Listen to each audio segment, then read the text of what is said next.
Hello there, Jerry Norton, and I am out here at a property and I'm here to determine if this is a good deal that I can wholesale for a profit. And you know, when you're wholesaling houses, one of the biggest questions you need to ask yourselves is, how much do I need to get the property for so that I can wholesale it for a profit?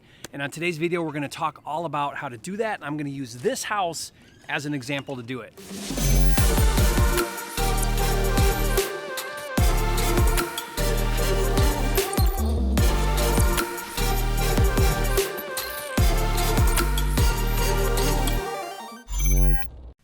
Okay, here I am inside this house right now. You can see I'm standing in the kitchen here, and this is a vacant property from a private seller, so it's off market.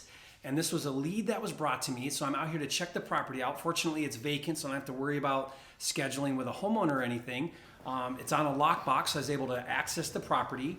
So I'm here to check this out, look at the neighborhood, and really what I need to figure out is, okay, if I want to wholesale this property, what price do I need to get it for so that I know that I have a $10,000 or $15,000 profit built into the deal, that I can take this to a cash buyer and wholesale it for a profit, right? And so let's talk about it now. How do we determine the price to wholesale a deal? The real question is, who is my buyer? First question, who is my buyer?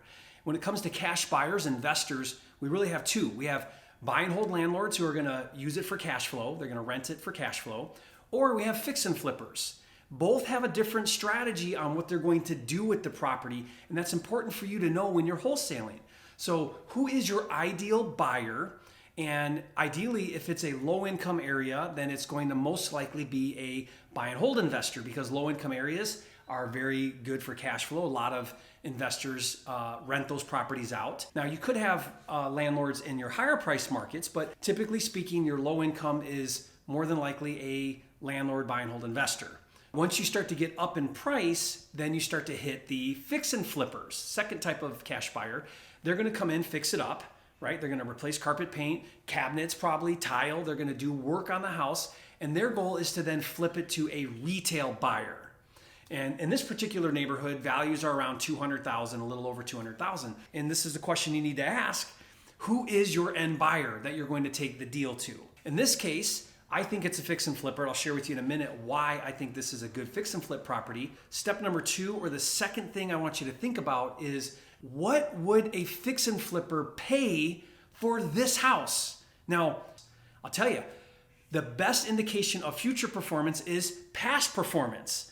In other words, what did a recent fix and flipper pay for a house in this neighborhood, right? Wouldn't that give me the perfect number to know? So I could run a formula and I could follow a fix and flip formula, and I do that all the time. ARV times 0.70, less repairs, less my wholesale fee and all of that. But an easier way, a faster way, is to just look at what other fix and flippers have done in this neighborhood. In fact, there's been two properties that were sold in this condition that a fix and flipper bought, fixed up, and sold, flipped, right? Retail to a homeowner. Now, what I want to know is what they bought that property for.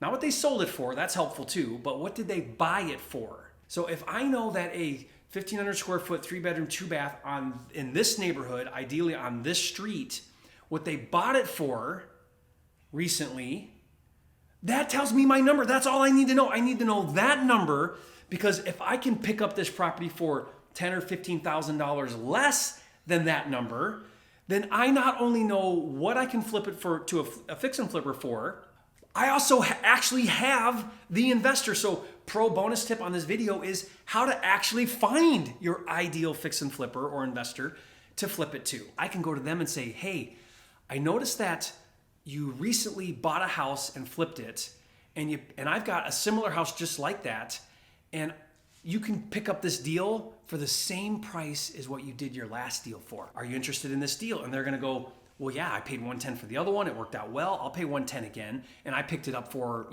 90 or 95 or 100 or whatever my number is, with my profit built in. So in this case, I've got two case studies, two examples of fix and flippers who paid in this neighborhood recently for cash. I know what they bought it for cash.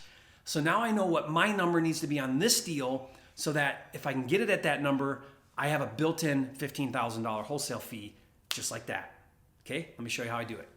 If you're new to this channel, be sure to subscribe. Every day we're releasing videos. We're talking all about how to maximize your profits flipping houses, how to make more money in less time so that you can have time and freedom to really do what really matters. Subscribe right now. Make sure that you click the bell icon. I'm gonna switch over to my laptop right now and show you exactly what I found, how I found it. It's public information. I found it right on Zillow or Redfin. You can do it on Realtor.com.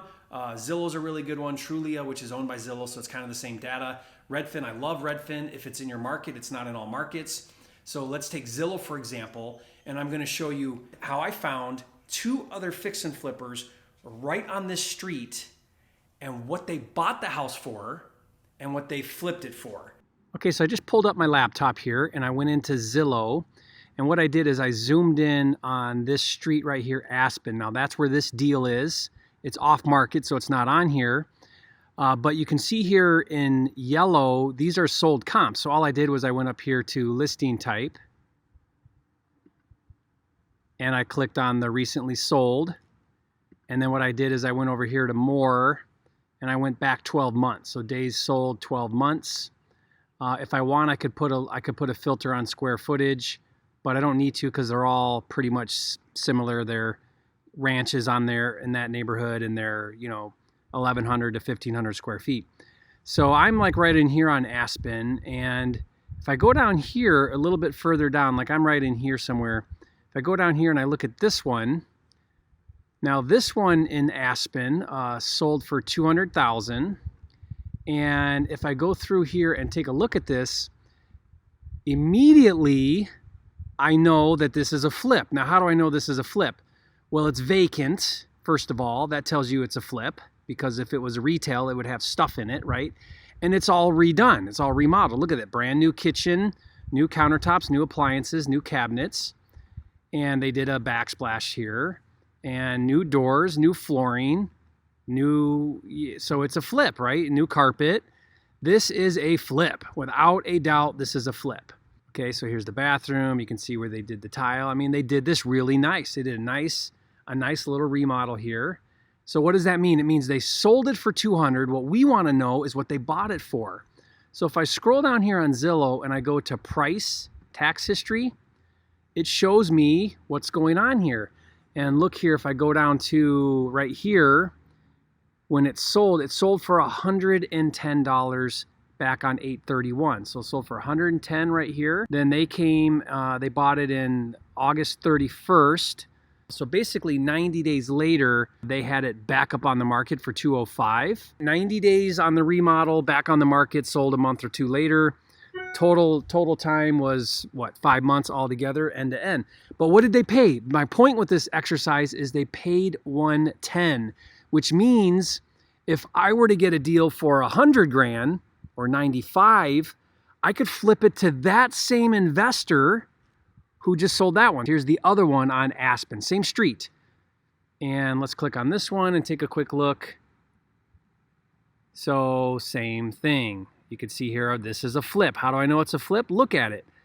Now this, I think they kept the original cabinets and they just did countertops, backsplash, faucets, appliances, flooring, paint. Maybe those are new cabinets. They probably are. I just don't know why you wouldn't go with white, because that's what everybody wants right now. But this is a flip. It's vacant. In fact, it might even be the same buyer, because that's the same tile pattern. The same investor, same carpet. Looks to me, same doors. Looks to me like the exact same flipper. So here's this flipper that's done 2 flips. That one they sold for $207. This one they sold for $200. But check this out. Let's go back in here. Let's go down to price. Check it out, guys. They bought it for $111,500 on 9/15, 2 weeks after they bought the other one. And then they sold it on 3/2 for $207. So they basically bought it for the same and sold it for the same as the one right across the street. It's literally across the street. This is a cash investor that I want to track down. Now, how do I track these investors down? You can do reverse directory. You can look up on public record and see who the owner of record was that did that flip. You can do what's called skip tracing. There's a lot of skip tracing services. That's a service where it can look up somebody and it will do like an investigative lookup on somebody. But my point with teaching you this lesson is I have right here before me the most ideal person that I could flip to. I know exactly what they're willing to pay in that neighborhood. And now that tells me that if I get this deal for 100, 95, 100, let's just say 95, I've got a $15,000 flip to this investor right here, right now. Did I have to do any kind of analysis? Did I have to figure out crunch numbers? Did I have to do ARV times 0.7 minus repairs minus my wholesale fee?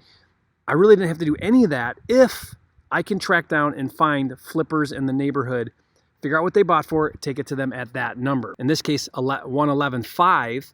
So if I want to make, 11.5 on a wholesale, I need to get this deal with the private seller for 100, and then I know I've got a $11,000 flip built in, wholesale fee built in.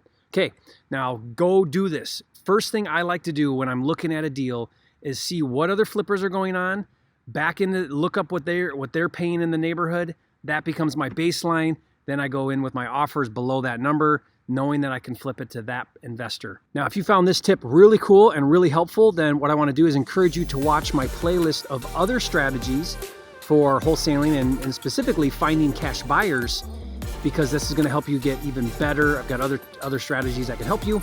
And of course, be sure to subscribe and click the bell icon. That way you get notified every time a new video comes out. And this is Jerry Norton, and I'll talk to you soon.